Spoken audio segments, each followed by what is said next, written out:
You realize you're out of options. It's time to run. You excuse yourself from the line, looking embarrassed because it's your turn to pay. The cashier looks bewildered when you leave your shopping behind and stroll towards the door. There's no time for excuses. You need to be alone. You leave the supermarket and get into your car and ride it out alone. You wonder whether or not this one was the big one. The one you fear will push you over the edge mentally and physically. 10 minutes later, the panic subsides. It's only 11 o'clock in the morning. How in the world can you make it through the rest of the day? If you suffer from panic or anxiety attacks, the above scenario probably sounds very familiar. It may even be induced feelings of anxiety and panic just reading it. In fact, it was difficult for me just to write it. The particular situations that trigger your panic and anxiety may differ. Maybe the bodily sensations are a little different. What's important to realize is that panic attacks are very real to the people who are having them, and they should never be pushed off to the side. I remember one evening at home when I was by myself watching one of my favorite television programs. I thought I was in a safe place. There was no obvious trigger, and I felt completely relaxed. Out of nowhere, I began having the symptoms of a panic attack. The four walls in my living room were closing in around me. I couldn't breathe, and I felt like I was dying. I stepped out on my front porch for some fresh air and began deep breathing exercises. The symptoms eventually went away, but it left me wondering why exactly I had the attack. There are no obvious reasons, no stressful situation, and no indication that a panic attack might be impending. That's the strange thing about panic. Sometimes your mind can play tricks on you. Even when you think there's no danger of having a panic attack, your brain might feel differently. That's the scary part.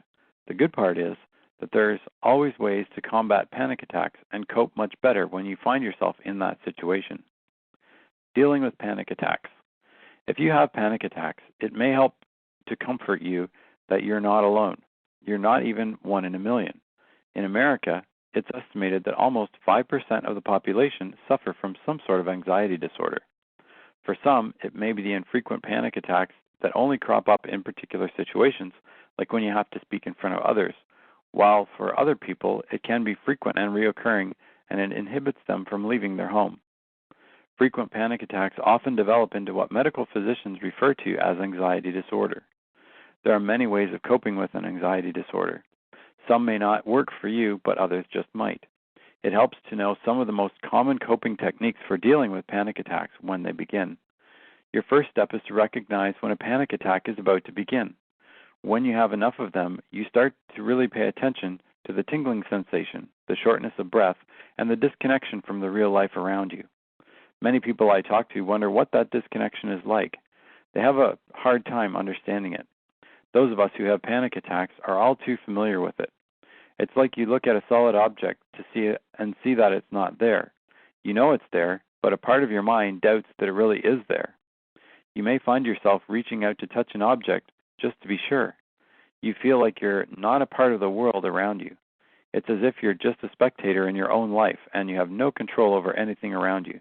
This is a horrible feeling. How do you start trying to combat your panic attacks? What if I told you the trick to ending panic and anxiety attacks is to want to have one?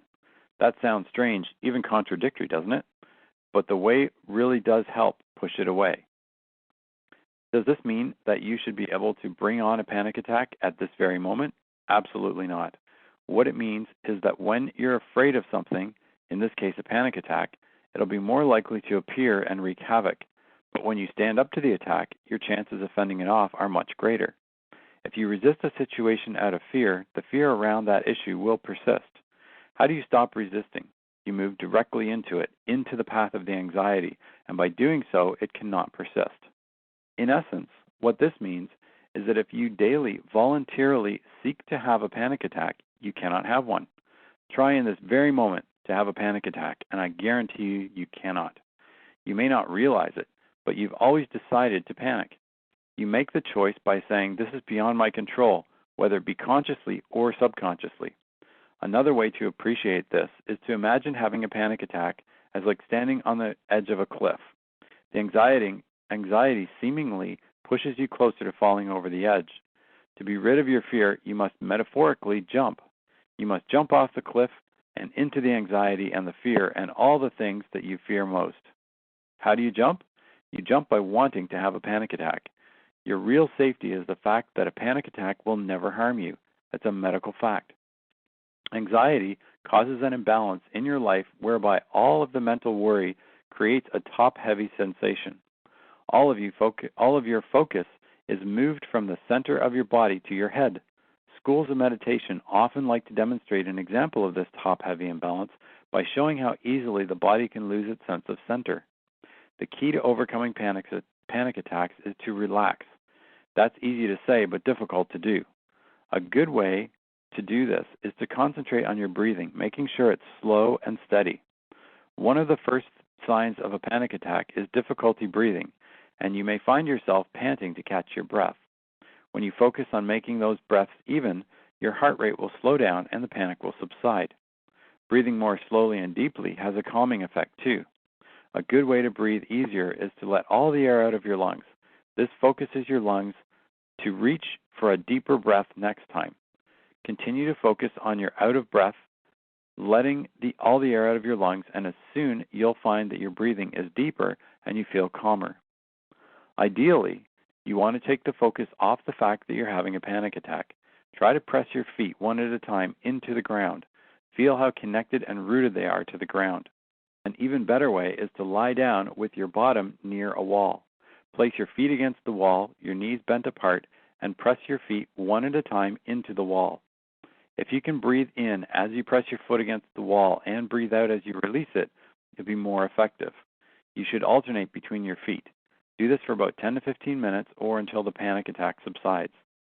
Use all your senses to take full notice of what you see, hear, feel, and smell in your environment. This will help you to remain present. Panic is generally associated with remembering upsetting events from the past or anticipating something upsetting in the future. Anything that helps keep you focused in the present will be calming. Try holding a pet, looking around your room and noticing the colors, textures, and shapes, listening closely to the sounds you hear, or call a friend, or smell the smells that are near you. Many people strongly advocate aromatherapy to deal with panic and anxiety. Lavender can have an especially calming and soothing effect when you smell it. You can find essential oil of lavender at many stores. Keep it handy and take a sniff when you start feeling anxious. Try putting a few drops of lavender essence oil into some oil, olive or grapeseed oil, and rub it on your body. Keep a prepared mixture in a dark glass bottle for when you need it.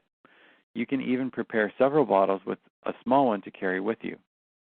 Other essential oils that are known to help panic and panic attacks are helichrysum, frankincense, and marjoram. Smell each of them and use what smells best to you, or a combination of your favorite oils mixed in olive or grapeseed oil. You may want to prepare yourself before a panic attack happens.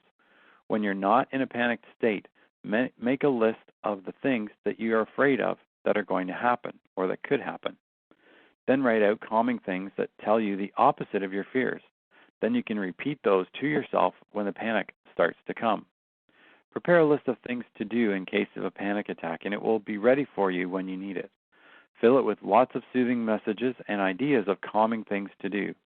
I find this to be a very helpful tool. I'm never without my small notebook that has all these positive affirmations in it. Panic can be a very scary thing to go through, especially if you're alone. Preparing for when the panic attack arrives can really help reduce the panic and even sometimes helps to prevent it. Another great tool to combating anxiety and stress is to use visualization. Calm yourself with visualization. The purpose of visualization is to enable you to quickly clear mental stress, tension, and anxious thinking. The visualization can be used when feeling stressed and is particularly useful when your mind is racing with fearful, anxious thinking. This visualization process, when practiced frequently, is very effective for eliminating deep-seated mental anxieties or intrusive thoughts. To maintain maximum benefit, the exercise must be carried out for longer than 10 minutes at a time, as anything shorter will not bring noticeable results. There is no right or wrong way to carry out the visualization. Be intuitive with it, and do not feel that you're unable to carry it out if you feel that you are not very good at seeing mental imagery. As long as your attention is on the exercise, you will gain benefit. It's best to do this exercise in a quiet place where you won't be disturbed, and then when you're more practiced, you'll be able to do the same positive results in a busier environment, such as in the workplace. You should notice a calming effect on your state of mind along with a sensation of mental release and relaxation. Either sitting or standing, close your eyes and move your attention from your breath. To become aware of your breathing, place one hand on your upper chest and one hand on your stomach. Take a breath and let your stomach swell forward as you breathe in and fall back gently as you breathe out. Take the same depth of breath each time and try to get a steady rhythm going. Your hand on your chest should have little or no movement. Again, try to take the same deep breath each time that you breathe in. This is called diaphragmatic breathing. When you feel comfortable with this technique, try to slow down your breathing rate down by instituting a short pause after you breathe out and before you breathe in again. Initially, it may feel as though you're not getting enough air in, but with regular practice, this slow rate will soon start to feel comfortable. It's often helpful to develop a cycle where you count to 3 when you breathe in, pause, and then count to 3 when you breathe out, or 2 or 4, whatever is comfortable for you. This will also help you focus on your breathing without any other thoughts coming into your mind. If you're aware of other thoughts entering your mind, just let them go and bring your attention back to counting and breathing. Continue doing this for a few minutes. If you practice this, you'll begin to strengthen the diaphragmatic muscles and it will start to look and work normally for you, leaving you with a nice relaxed feeling all the time. Now move your attention to your feet. Try to really feel your feet. See if you can feel each toe. Picture the base of your feet and visualize roots growing slowly out down through the soles and down to the earth. The roots are growing with quickening pace and are reaching deep into the soil of the earth. You are now rooted firmly to the earth and feel stable like a large oak or redwood tree. Stay with this feeling of grounded safety and security for a few moments. Once you've created a strong feeling or impression of being grounded like a tree, visualize a cloud of bright light forming way above you. A bolt of lightning from the luminous cloud hits the crown of your head and ignites a band of bright white descending light that comes slowly over your head all the way down your body and over your legs and past your toes. As the band of light passes over you, feel it clearing your mental state. It's illuminating your mind and clearing any disturbing or stressful thoughts that you may have or have been thinking about. Repeat this image 4 or 5 times until you feel a sense of cleansing and clearing and release from the anxious thinking. In finishing, see yourself standing under a large luminescent waterfall. The water is radiant and bubbling with vitality and life. As you stand under the waterfall, you can feel the water running over every inch of your body, soothing you and instilling you with a sense of deep calm. Try to taste the water. Open your mouth and let it run into your mouth, refreshing you. Hear it as it bounces off the ground around you. The water is life itself and is washing away stress and worry from your body. After a moment, open your eyes. Try to use all your senses when carrying out this visualization. To make the pictures in your mind as real as possible, use your senses of touch, taste, and hearing. Feel the water trickling down your body. Hear the sound it makes as it splashes over you. The more realistic the imagined scenarios, the more benefit you'll gain. Many people report very beneficial and soothing results from just these simple visualizations frequently. The mind is much like a muscle in that in order to relax, it needs regular release of what it's holding on to. You can use any situation or location that will help to calm you. We listen to things like finding your happy place. Maybe you feel relaxed in a swimming pool or on the beach. Imagine yourself there. Just make sure whenever you go into your mind, it's a place where you can be calm and rested. By visualizing the different situations, you are allowing your mind to release. It's like sending a message to your brain that when you close your eyes and begin this process, it's time for letting go, and anything that's been mentally holding on to you, including anxious thinking, will dissolve. In order to train your mind how to let go of the stress, it's important to practice this daily. With practice, you can learn to release all stress within minutes of starting the experience. Your daily practice should be taken before going to bed, so that will enable you to sleep more soundly. Many people do not do these visualizations in the bedroom, but some other room before going to bed. That way, when you enter the bedroom and close the door, you're leaving the mental stress and anxious thinking behind you. Just be sure that you have the opportunity to totally concentrate on your mental images. Visualization is a tool for dealing with mental stress, and it's very effective. If such visualization is carried out properly, you can reach a deep feeling of inner calm. This technique probably will not work in helping to end an anxiety attack, but it can help that attack from beginning. It's a very powerful support tool for your ridding yourself of general anxiety sensations. With practice, you can go days without having anxious thinking interrupt your life, and importantly, this significantly reduces the level of general anxiety that you feel. Visualization is a tool that you can use to overcome anxious thoughts and feelings. Let's look at various ways that you can combat excessive stress, beginning with music. Using music to beat stress. Listening to music will also alleviate stress. Everyone has different tastes in music. You should listen to the music that makes you feel comfortable. Sitting down and forcing yourself to listen to relaxation music that you don't like may create stress, not alleviate it. Music is a significant mood changer and reliever of stress, working on many levels all at once. The entire human energetic system is extremely influenced by sounds. The physical body and chakra centers respond specifically to certain tones and frequencies. Special consideration should be given to the positive effects of one actually playing or creating music themselves. Among the first stress-fighting changes that take place when we hear a tune is an increase in deep breathing. The body's production of serotonin also accelerates. Playing music in the background while you're working has been found to reduce the stress of the workplace. Music was found to reduce heart rates and to promote higher body temperature, an indication of the onset of relaxation. Combining music with relaxation therapy has more effective than doing relaxation therapy alone. Many experts suggest that it's the rhythm of the music or the beat that has the calming effect on us, although we may not very consciously realize that. When in your mother's womb, we are influenced by the heartbeat of our mother. We respond to the soothing music at later stages in life, perhaps associating it with the safe, relaxing, protective environment provided by our mothers. Music can be one of the most soothing or nerve-wracking experiences available. Choosing what will work for any individual is difficult.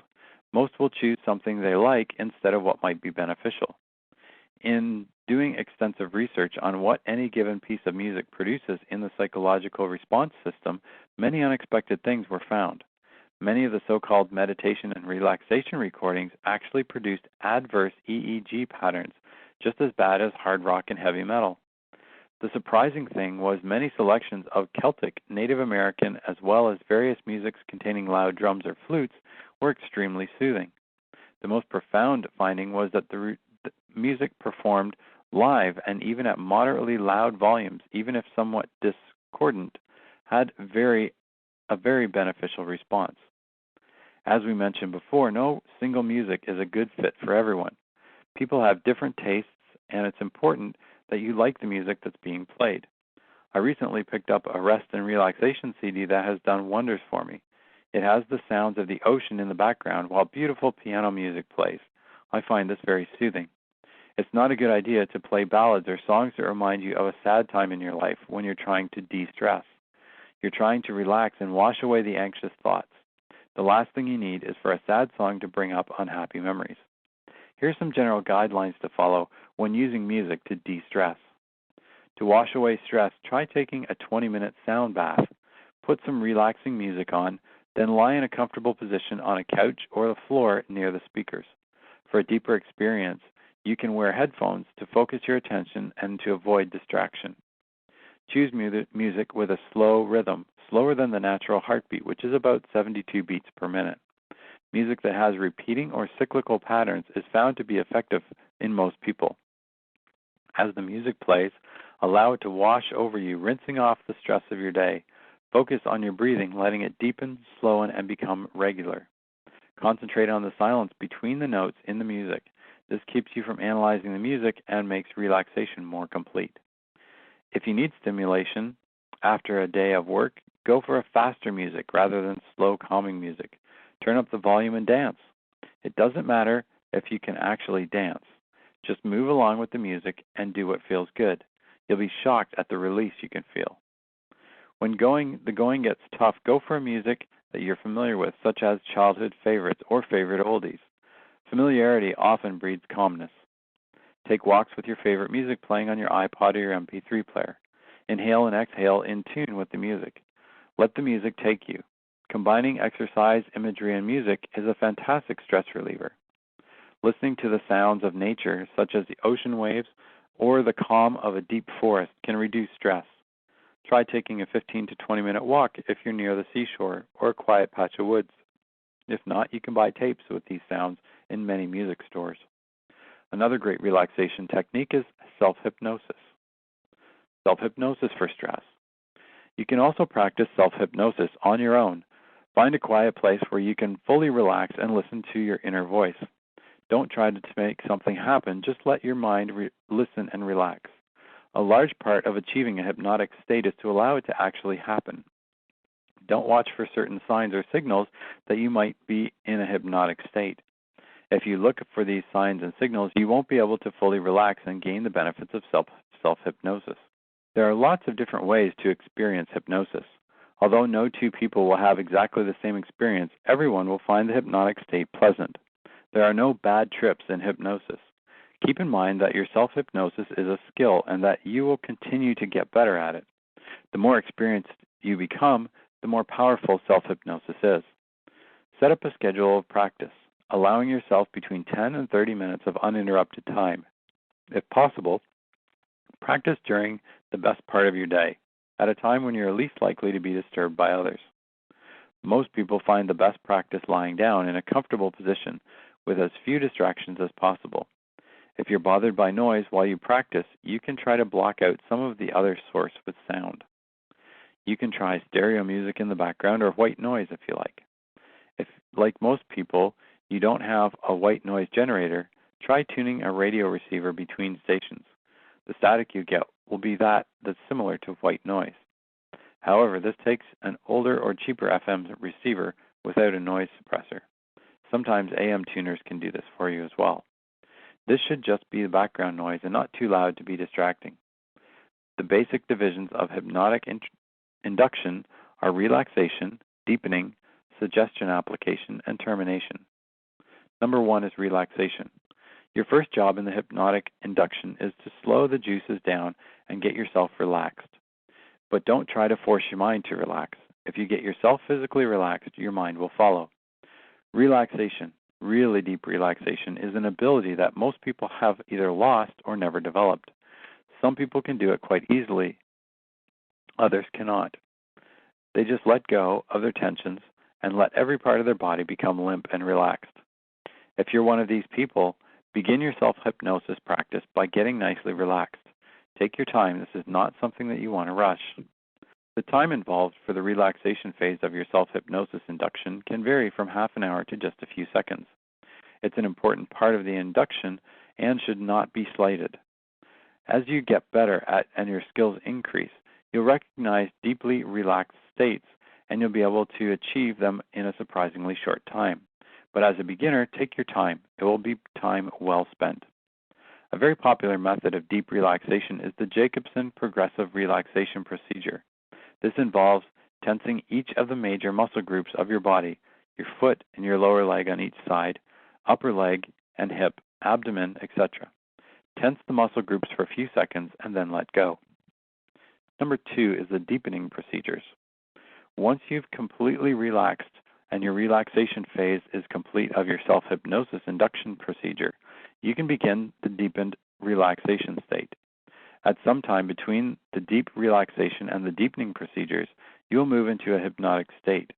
You probably won't know it, especially as a beginner, but it will happen sooner or later. One of the first hurdles a beginner must get over is the compulsion to watch for it. That is, you'll keep waiting for hypnosis to happen, for some change in your awareness or the way that you feel, that you will say to you, "Oh, you're hypnotized." Watching for hypnosis will definitely get in your way if you don't get it out of your mind. Going into a hypnotic state in this respect is similar to going to sleep. If you try to catch yourself going to sleep, if you try to be aware of the precise instant in which you actually go to sleep, you're much less likely to go to sleep. Watching keeps you awake. In the same way, You will not know when you go into a hypnotic state, but that won't be because you lost consciousness. You just won't. Later, after you have been practicing regularly for a few weeks or a month or two, you'll be much more familiar with yourself, and you'll know how it feels to be hypnotized. Does it take everyone weeks or even months to get into a good hypnotic state? Definitely not. Some people have an amazing experience the very first time they try it. Others might practice for several days, noticing nothing, and then suddenly they have one of those great induction sessions in which they know something stupendously good happened. But if you're not one of those people, don't worry about it. Just keep practicing, and it will eventually get there. One of the most popular deepening procedures is called the countdown technique. Hollywood also likes this one. That's why you see it in so many movies, and that's this with the swing of a watch. To use the countdown technique, you simply start counting backward from, say, 20 or 100 or whatever you prefer. Adjust the countdown number to what feels right, and after you have been practiced several times. Imagine that you're drifting deeper with each count. Other images and thoughts will probably intrude themselves as you count. It's natural. Just gently brush them aside, continuing on with your counting. The speed with which you count down should be natural, not too fast, not too slow. For most people, this means counting at a rate of about one count for every 1 or 2 seconds. Do it at a rate that feels comfortable and relaxed to you. Some people like to tie their count with their breathing. As they drift deeper, their breathing slows down, so their counting also slows down. Don't count out loud. Just think the way that you count and keep counting down. You want to avoid as much physical involvement and movement as possible. Number 3, suggestion application in self-hypnosis. Once you've reached the end of your deepening procedure, you're ready to apply suggestions. What you've done during the relaxation and deepening process is to increase your suggestibility. That is, you've opened up your subconscious mind at least a little bit to receive your suggestions. This works because of the particular and peculiar characteristics of the subconscious mind. The most common and easiest way to apply suggestions is to have them worked out ahead of time, properly prepared, worded, and memorized. It should not be too difficult to remember them because they should be rather short, and you're the one who composed them. If you have them ready and remembered, you can simply think your way through them at this point. Dialogue, or more properly monologue, is also okay. You just talk inside your head to yourself about what it is that you want to do, to become, or whatever. Don't say you. This is about you, so make sure when you think you do it in the first person. For example, I'm eating less and becoming more slender every day. Elaborated suggestions are generally wordier and more of an ad lib. Food is becoming less important to me every day, and I'm filling my time with more important and meaningful pursuits than eating. It's just getting easier and easier to pass up desserts and other fattening foods, and so on. Generally speaking, the most effective kind of suggestion is image suggestion. Image suggestions usually do not use language at all. You can liken this to seeing yourself in a calm, relaxed state while in the middle of a chaotic situation. Actually, see yourself in your mind's eye. Although people sometimes see immediate results from their suggestions, it's more likely that it's going to take a little bit of time for them to kick in, so don't be impatient. On the other hand, if you have not begun to see some results within, say, a couple of weeks, you need to change your suggestions. Number 4 is termination. Once you've finished applying suggestions, you can terminate your session. You could just open your eyes, get up, and go about your business, but that's not a good idea. You should formally identify the end of every session. By doing this, you provide a clear boundary between the hypnotic state and your ordinary conscious awareness. A clear termination also prevents your self-hypnosis practice sessions from turning up into a nap. If you want to take a nap, take a nap. If you don't do it in a way that sleeping becomes associated with self-hypnosis practice. If you're practicing at bedtime and you don't care if you go to sleep, that's okay. But still draw the line in your mind to indicate the end of your self-hypnosis session. To terminate the session, think to yourself that you're going to be fully awake and alert after you count up to 3. 1, I'm beginning to come out of it, moving toward a waking state. 2, I'm becoming more alert, getting ready to wake up. 3, I'm completely awake. Self-hypnosis can work wonders when it is practiced on a regular basis. You'd be amazingly surprised at the level of relaxation that you can get into. Now we'll move on to stress management techniques. Stress management. We know that stress is part of our lives, and there's no getting away from it. In fact, some stress is good stress. It can motivate you to do things that you would not do in a relaxed state. Stress can make you brave enough to go forward when normally you would hesitate. You have to be resilient in order to effectively cope with stress and help it enhance your life instead of controlling it. How do you get strong and resilient? By learning how to take control of your stress and make it work for you instead of against you. Recognizing stress symptoms can be a positive influence in that we're compelled to take action, and the sooner the better. It's not always easy to discern why you have the stress in each situation, but some of the more common events that trigger these emotions are the death of a loved one, the birth of a child, a job promotion, or a new relationship. We experience stress when we readjust our lives. Your body is asking for help when you feel these stress symptoms. There are three major approaches to managing stress. The first is the action-oriented approach. In this method, the problems that cause stress are identified and necessary changes are made to alleviate them. The next approach is emotionally oriented, where you overcome stress by giving a different color to the experience that caused stress. The situation which causes stress is seen humorously or from a different angle. Sometimes you can't avoid the stressor, but you can learn to see the humor instead of the doom. The third way is acceptance-oriented approach. This approach focuses on surviving the stress caused due to some problem in the past. The first stress management tip is to understand the root cause of your stress.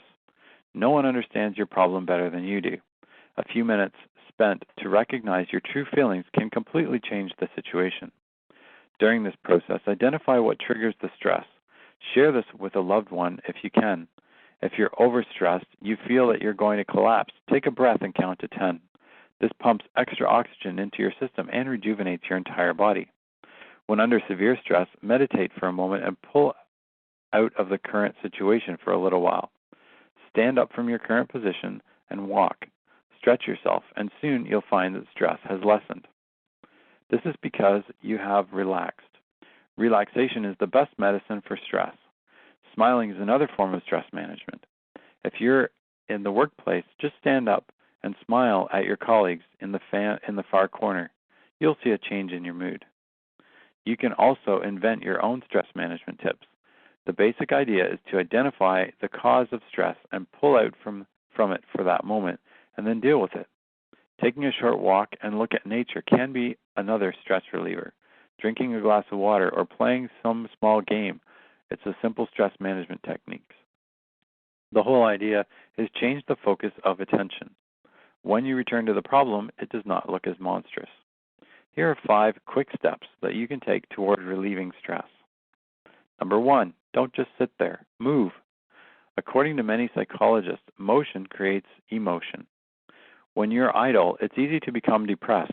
Your heart rate slows down, less oxygen travels to your brain, and you're slumped somewhere in a chair, blocking air from reaching your lungs. Right now, regardless of how you're feeling, get up and walk around at a fast tempo. Even jump up and down a little bit. It may sound silly, but the results speak for themselves.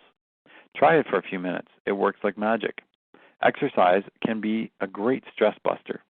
People with anxiety disorders might worry that aerobic exercise could bring on a panic attack. After all, when you exercise, your heart rate goes up. You begin to sweat, and your breathing becomes heavier. Don't panic. It's not an attack. Tell yourself this over and over while you're exercising. Realize that there's a big difference between the physical side of exercise and what happens when you exercise. Number 2, smell the roses. Go on that trip that you've been dreaming about. Visit an old friend. Paint a picture. Just do something for yourself. It'll jolt your imagination and spur your creativity and help you detach from your other daily routines. Number 3, help others cope with their problems. It's very therapeutic when you engross yourself in helping others. You'll be surprised how many people's problems are worse than your own. You can offer others assistance in countless ways. Don't curl up in your bed and let depression take hold of you. Get out and help somebody. But be careful. Don't get caught up in other people's problems in an attempt to forget about your own. Number 4, laugh a little. You've heard that laughter is good internal medicine. It relieves tension and loosens the muscles. It causes blood to flow to the heart and the brain. More importantly, laughter releases a chemical that rids the body of pains. Every day, researchers discover new benefits of laughter. Let me ask you this question. Can you use a good dose of belly-shaking laughter every now and then? Of course you can. What are you waiting for? Go to a comedy club or rent some funny movies. Number 5, wear your knees out. If there were one sustainable remedy I could offer when the going gets tough, it would be prayer. Many people depend on their faith, might call it meditation. It doesn't matter what you call it as long as you have a place to run to. There are no quick fixes when you're feeling stressed, so want more? No problem. More stress management. Number 6, make stress your friend. Acknowledge that stress is good and make stress your friend. Based on the body's natural fight or flight response, that burst of energy will enhance your performance at the right moment. Top sportsmen are not relaxed before a big competition. Use stress wisely to push yourself that little bit extra harder when it counts the most. Number 7, stress is contagious. What we mean by this is that negative people can be a huge stress factor. Negativity breeds stress, and some people do nothing but complain. Don't get caught up in their downing behavior. Recognize that these kinds of people have their own stress, and then limit your contact with them. You can try to play stress doctor and teach them how to better manage their stress, but be aware that this may contribute more to your own stress, so tread lightly. Number 8, copy good stress managers. When people around you are losing their heads, watch for who keeps calm. What are they doing differently? What is their attitude? What language do they use? Are they trained and experienced? Figure it out from afar and then sit them down for a chat. Learn from the best stress managers and copy what they do. Number 9, use heavy breathing. You can trick your body into relaxing by using heavy breathing. Breathe in slowly for a count of 7, then breathe out for a count of 11. Repeat the 7-11 breathing until your heart rate slows down, your sweaty palms dry off, and things are starting to feel more normal. Number 10, stop stress thought trains. It is possible to tangle yourself up in the stress knot all by yourself. If you're constantly expecting the worst to happen and say negative things to yourself, for example, if this happens, then that might happen, and then we're all up the creek. Most bad things never do happen, so don't waste all the energy worrying needlessly. Give stress thought trains the red light and stop them in their tracks. Number 11, know your stress hotspots and trigger points. Presentations, interviews, meetings, giving difficult feedback, tight deadlines, these are all things that you can get that can get your heart racing. Make your own list of stress trigger points or hotspots and be specific. Is it only presentations to a certain audience that get you worked up? Does one project cause you more stress than another? Did you drink too much coffee? Knowing what causes your stress is powerful information as you can take action to make it less stressful. Number 12, eat, drink, sleep, and be merry. Lack of sleep, poor diet, and no exercise wreaks havoc on your body and mind. Kind of obvious, but worth mentioning, as it's often ignored as a stress management technique. Listen to what your mother used to say, and don't burn the candle at both ends. Avoid using artificial means to dealing with your stress. That means don't automatically pour a glass of wine when you think you're about to get stressed out, and don't light up a cigarette. In actuality, alcohol, nicotine, caffeine, and drugs can make the problem worse. A better idea is to practice the relaxation techniques that you've learned here. Then, once you're relaxed, you can have a glass of wine if you want to. Number 13, go outside and enjoy Mother Nature. A little sunshine and activity can have an amazing ramification on your stress level and will enhance your entire outlook towards life. Your improved attitude will have a positive effect on everyone in your family and your circle of friends. Things that once seemed overwhelming will soon become trivial matters, causing you to wonder what the predicament was. Not only will you be less stressed, you'll be healthier, happier, and more energetic, ready to face whatever obstacles come your way. Number 14, give yourself permission to be a kid again. Be carefree and creative. Allow your freedom to express yourself, and don't worry that you're not keeping with the image of who you're supposed to be. Just relax and enjoy yourself. We all have an inner child. Let it free. Number 15, don't set unrealistic goals for yourself. Many people set themselves up for defeat simply by setting unrealistic goals. Whatever your goal is, allow sufficient time to reach it and realize that setbacks will probably happen. Number 16, learn that it's okay to say no occasionally. Many people feel that they have to say yes to everyone. You can't be all things to everybody. You must first meet your own needs before you can give to others. Number 17, make time for yourself your number one priority. Once your own needs are met, you'll find you have more time for others. And you may find more pleasure in helping others when you don't feel that you must always put others' needs before your own. Number 18, this is a great idea that works. Okay, ready? Yell. That's right. Scream at the top of your lungs as long as you can. While this may not be feasible in your home, it works great when you're in the car with the windows rolled up. Let out a guttural yelp from deep down inside. It's liberating. Number 19, sing. Music is extremely beneficial to rid yourself of stress. Think how much better you'll feel when you belt out Copacabana at the top of your lungs. Who cares if you can't carry a tune? You're doing this for you. Number 20, take up a new hobby like knitting or crocheting. Don't worry about being good at it. It's the process that's beneficial. Sitting still while performing repetitive movements is calming and stabilizing for many people. It can be time to collect your thoughts. Number 21, start a garden. Even apartment dwellers can do this.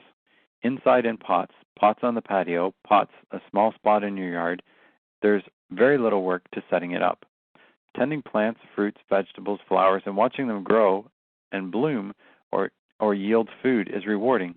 Avid gardeners say working in a garden is the best way to control stress and worry. An added benefit is the creation of a more beautiful, restful environment. Number 22, play with a dog or a cat. Experts say pet owners live longer lives and fewer stress symptoms than non-pet owners. Playing with your pet provides good vibrations for you and the pet. It's a form of social interaction with no pressure to meet anyone's expectations. Number 23, look at the stars and the moon. It can be a very humbling experience to lay on a blanket with your hands behind your head and gaze up into the night sky. It's more than humbling, it's downright beautiful and relaxing. Number 24, treat yourself to some comfort food, but be careful or overeating could become your big stressor. Enjoy in moderation and you'll feel better. Number 25, swing. Remember the feeling of sitting inside that little piece of leather on the playground as you sway back and forth and feel the wind whipping through your hair? Well, do that. If you don't have a swing in your yard, go to the playground and remember to pump your legs back and forth and see how high you can go. Number 26, take a candle-lit bubble bath. Even men will benefit from a warm bath bathed in the soft glow of candlelight. Lay your head back, feel the bubbles in the warm water, and let your stress go right out the window and down the drain. Now that you have 26 ways to relax and de-stress, you can come up with your own as well. The key really is to find something that makes you feel better when you're overwhelmed and practice that method faithfully. You'll be a healthier person overall. Just say no. This is a big issue, so let's look at it more closely. A huge problem people who are overly stressed have is the ability to say no. Maybe your mother wants you to take grandma to the store, but you're in the middle of a big work project. Perhaps your best friend asks if you wouldn't mind babysitting her kids when you've already made plans with yourself to get your hair cut. There's no reason why you have to say yes to everybody. In fact, there are often times when you should turn them down. If you find yourself agreeing to do things when you really don't want to, you're a people pleaser. Sounds like a nice trait to have, but it's a huge stressor. People pleasers think of other people's needs before their own. They worry about other people, what they want, think, or need, and spend a lot of time doing things for others. They rarely do things for themselves, and then they feel guilty when they do. It's hard work being a people pleaser. People pleasers hold back saying what they really think. They don't ask for things that they would really like, and they think if someone will be upset with them if they do ask. Yet they often spend time with people who don't consider their needs at all. In fact, people pleasers often feel driven to make insensitive or unhappy people feel better, even at the detriment to themselves. Constantly trying to please other people is draining, and many people pleasers feel anxious, worried, unhappy, and are tired a lot of the time. They may not understand why no one does anything for them when they do so much for others, and yet they don't ask for what they need. A people pleaser may believe that if they ask someone for help and that person agrees, that person would be giving out of obligation, not because they really wanted to. The thinking goes, if they really wanted to help, they would have offered without me asking. This line of thinking happens because people pleasers themselves feel obliged to help and do not always do things because they want to. Sadly, people pleasers have been taught that their worth depends on doing things for others. When they do take a moment for themselves, they feel selfish, indulgent, and guilty, which is why they're often on the go, rushing to get things done. Since people pleasers accomplish so much and are easy to get along with, they are often the first to be asked to do things. They're vulnerable, and they begin to be taken advantage of. People pleasers were most likely raised in homes where their needs and feelings were not valued, respected, or considered important.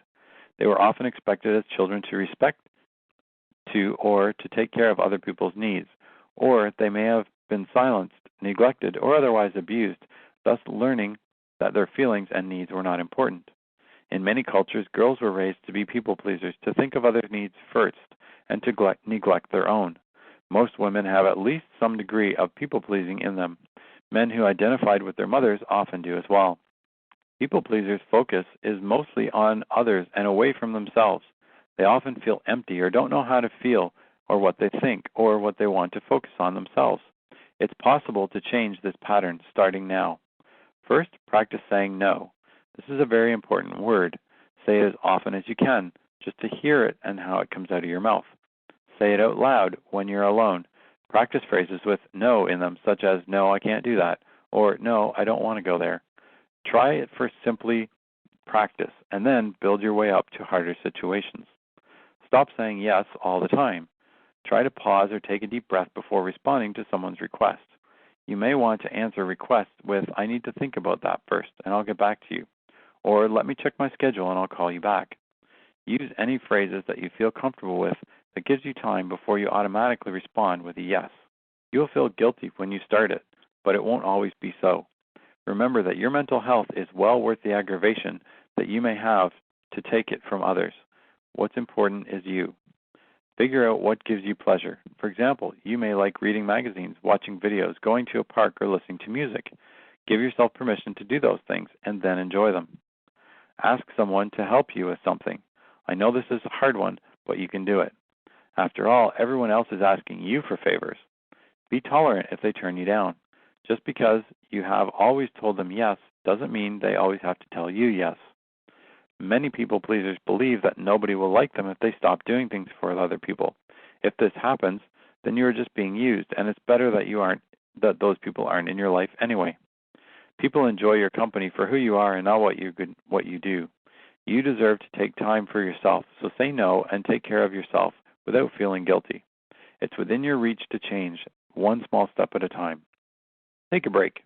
So often, we know inside ourselves that we need a break. That break might be a full-fledged vacation or a weekend getaway. Either way, getting out of the daily grind can be amazingly liberating and a huge way to get rid of stress and anxiety. Unfortunately, many people think that they can't take time to get away. This is toxic thinking. Get out and get away. How many times have you continued working knowing that you're not giving 100% to the task at hand? How many times have you read or written the same sentence over and over again as your mind keeps wandering and thinking about other things? How often have you wanted to take a break from the family or kids but feared the consequences of doing so? It's time to take a break. Why do we not allow ourselves the time to take a time out? Perhaps we feel like we don't deserve it or that there's just not enough time. There are many genuine reasons for needing to complete jobs and tasks. However, we may also on occasion have hidden agendas as to why we cannot stop for a break. Why? Ego. Some people enjoy boasting about how late they can work in order to complete a project or how much effort they invested in order to complete a job so quickly. This type of person is often looking to impress others with their efforts, thereby increasing their ego in the process. Or perhaps you think that you can't take time off. I can't stop. I just have to get this finished. Does that sound familiar? I can't stop because the job has to be finished? Why? So I can move straight on to the next thing and the next thing and the next thing and the next thing? This person will find that there is always something that has to be done, which will consistently prevent him or her from taking a break. You feel that you need to be needed. A mother managing the household, kids, and other chores may feel that if her household will collapse if she were to put up her feet and take the weekend off. By not taking a break, she can keep convincing herself that her role is crucial and the family would collapse without her. This may be true, but it won't happen because she's taken the time off for herself. Get rid of that thinking. You can get some amazing benefits just by taking a little time for yourself, allowing your mind and your body to rest and help refocus your attention, sharpen your wits, and increase motivation. In addition, taking time out helps to relieve stress. It can aid in the recovery of tired muscles and also promotes the discovery that there is often more to life than just work. Many athletes will tell you that the important part of their training routine is rest. Muscles need time to repair after a workout. Remember that your brain is a muscle too. It needs time to rest and recuperate in order to perform at its best. By giving your brain time off, you'll be able to better communicate and concentrate. Tasks that you once struggled with will be easier. A break can be anything from a 10-minute meditation session to a trip around the world and anything in between. A break needs you to take your mind off everyday tedium of life. When you take this rest, you absolutely cannot feel guilty about it. You need the time off, so enjoy it. You'll be a much better mother, father, wife, or husband for it. If you're feeling tired, unmotivated, or just need time to relax, don't be a martyr or look negatively at this. You may actually find that in reality, allowing yourself a break will actually help you ultimately become more efficient and effective in every part of your life. Plus, you'll get the badly needed recharging of your batteries that you need to and sorely deserve. Work can probably be one of the most stressful places to be. You might think that none of these techniques can help you when you're around your coworkers. You couldn't be more wrong. Relaxing at work. Some of the suggestions in this book can certainly be practiced at work. Here's a tried and true method that you can use to relax at work. First and foremost, find a place to sit. Sit up straight with your back against the back of your chair, your feet flat on the floor, and your hands resting lightly on your thighs. If possible, close your eyes. You may do the exercise without closing your eyes, but closing your eyes will help you relax a bit more. Do not clench your eyes shut. Let your eyelids fall naturally. Breathe in slowly through your nose, counting to 5. Hold the breath for a count of 5, and then breathe out slowly, counting to 5, and repeat. This exercise is performed by tensing and holding a set of muscles for a count of 5, and then relaxing the set of muscles for a count of 5. When you tense each muscle set, do it as hard as you can without hurting yourself. When you release the hold, be as relaxed as possible. Begin by tensing your feet. Do this by pulling your feet off the floor and your toes toward you, while keeping your heels on the floor. Hold for a count of 5. Release the hold. Let your feet fall back gently, and then feel the relaxation. Think about it, how it feels compared to when you've tensed the muscles. Then relax for a count of 5. Next, tense your thigh muscles as hard as you can. Hold for a count of 5, and then relax the muscles for a count of 5. Then tighten your abdominal muscles. Hold for a count of 5, relax the muscles for a count of 5, and be sure you're continuing to sit up straight. Tense your arm and hand muscles by squeezing your hands first into fists as hard as you can. Hold for about 5, relax the muscles completely for a count of 5. Then tighten your upper back by pushing your shoulders back if you are trying to touch your shoulder blades together. Hold for a count of 5, relax for a count of 5. Tense your shoulders by raising them towards your ears as if shrugging, and hold it for a count of 5, relax for a count of 5. Tighten your neck, first by gently moving your head back as if looking at the ceiling, and holding for 5, relax for 5. Then gently drop your head forward and hold for 5, and relax for 5. Tighten your face muscles. First, open your mouth wide and hold for 5, relax for 5.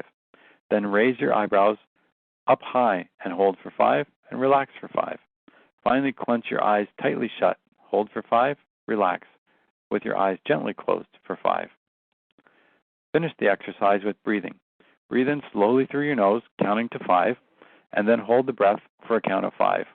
Breathe out slowly, counting to 5, and repeat 4 times, and that's it.